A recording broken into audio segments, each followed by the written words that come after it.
These are letters from my students. And this is a letter from myself.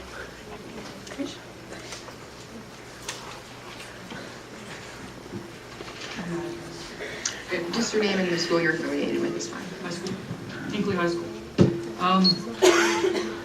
I wanted to come to you tonight and discuss the non-emotional part of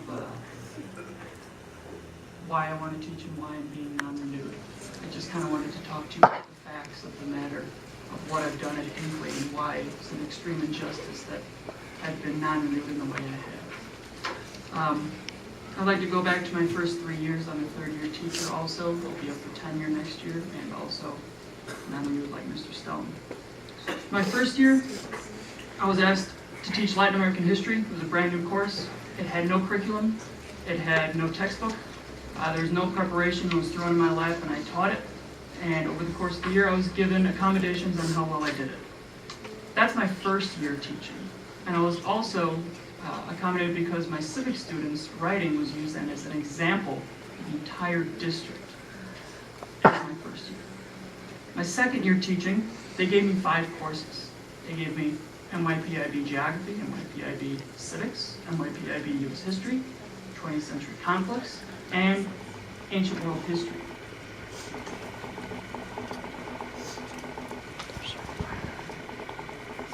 I had to give the interim assessments to my U.S. History students, and they earned 100% proficiency on the interim assessment, and I received accommodation from Mr. Barry because of what I was able to do. My civic students, as you have the data in front of you, also performed far and beyond what any other teacher in my school did.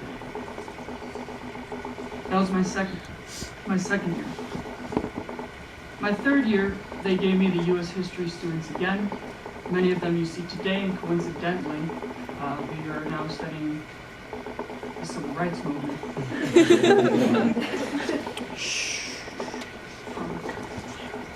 This year, the school recognized me as a leader, and they gave me department chairperson.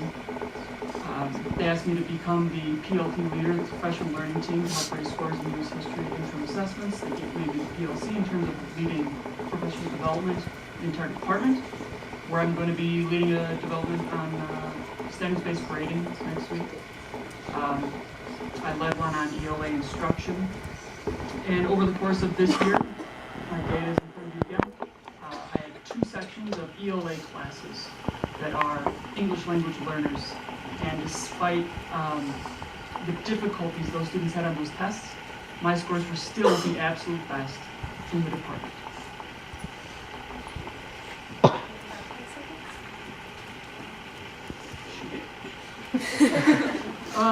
One other thing I want to share with you, they're talking about informational technology today, and one small thing I did is I created a Facebook page about my classroom where the kids debate history at a college level.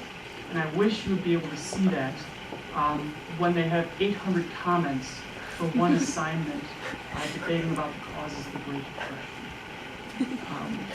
What I'd like to, my final thing, I'm sorry for going over. It is not a threat to anyone's power to reverse a decision. In fact, the Supreme Court does it 81% of the time. So I ask you to please consider the facts in front of you. I've already written you a letter in detail, my response to my non-renewal, and the reason behind it. And I sincerely hope that you listen to the students and to the parents, and to my colleagues. There's only one person in that school that doesn't want me to be there.